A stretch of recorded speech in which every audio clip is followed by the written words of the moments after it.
Force est de constater que depuis environ 30 ans, le stress s'est propagé dans nos sociétés modernes à la vitesse grand V. Et pourtant, de toute l'histoire de l'humanité, nous vivons dans une société qui n'a jamais été aussi riche. Nous vivons tous, sans exception, dans l'abondance. Une autre constante existe depuis ces dernières décennies, les changements excessivement rapides, et ce, dans tous les domaines, en médecine, en sciences, dans les technologies, dans les méthodes de travail, dans les communications et même dans les relations humaines. Tout change trop vite. Tout se vit dans l'immédiateté. La menace d'être dépassé plane perpétuellement au-dessus de nos têtes, et ce, dans tous les domaines. Vie personnelle, vie amoureuse, vie professionnelle. Trop, c'est trop. Notre système d'alarme au stress est déréglé.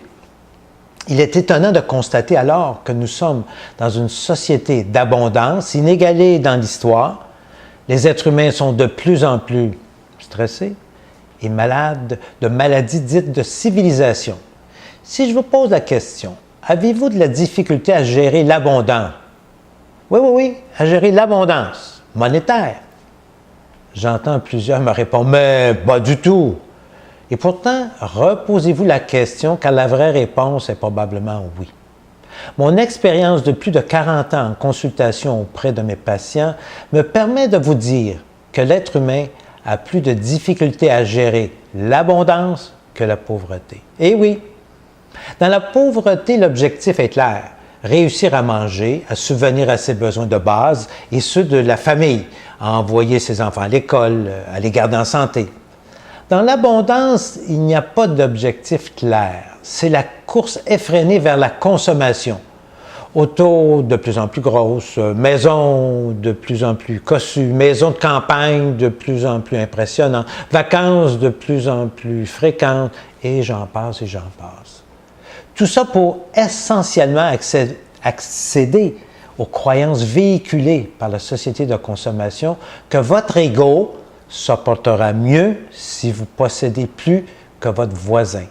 Vous aurez une meilleure reconnaissance sociale, donc vous attirerez vers vous plus d'énergie. C'est le syndrome du voisin gonflable.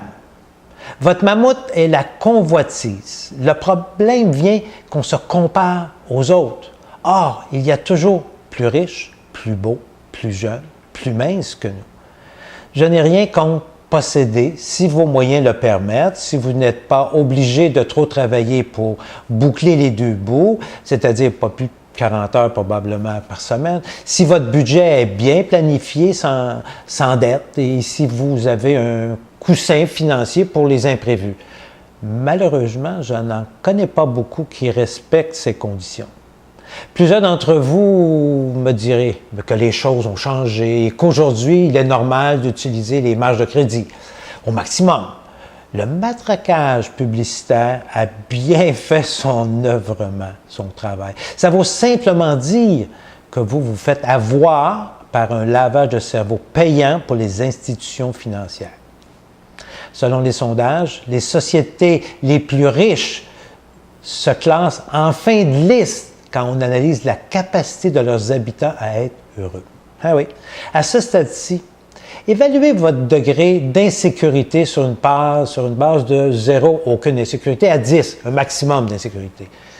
Si vous répondez plus de 3 sur 10, arrêtez-vous et analysez votre situation financière. C'est par la prise de conscience que vous pouvez passer d'une vie basée sur l'avoir à une vie basée sur l'être. Ne sacrifiez pas votre être à l'avoir. Évaluez vos besoins et distinguez-les de vos désirs. Vos vrais besoins sont beaucoup moins nombreux que vos désirs.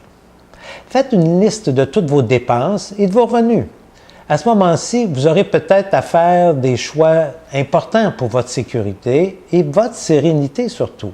Si vous travaillez déjà suffisamment, choisissez de couper dans des dépenses qui ne sont pas indispensables et si besoin, diminuez la grosseur de l'auto, de la maison de ville, du chalet ou du voyage. Oui, mais qu'est-ce que les autres vont dire? Aussi difficile que ces choix puissent être, vous ne serez pas une moins bonne personne, votre ego n'en sera pas pour autant diminué si vous refusez qu'il diminue, et même il pourra augmenter en étant fier du courage que vous avez eu de prendre de bonnes décisions pour vous. Les commentaires des autres, quant à vos choix, sont leurs commentaires et souvent reposent sur des justifications pour expliquer leur propre comportement aberrant. Les gens parlent d'eux. En écoutant leurs commentaires ou critiques, demandez-vous ce que ça dit d'eux. C'est intéressant de bien comprendre cette lutte pour l'énergie vitale. Nous sommes tous reliés. C'est vrai, la sérénité a un prix, mais la convoitise coûte beaucoup plus cher. Eh oui, à bientôt.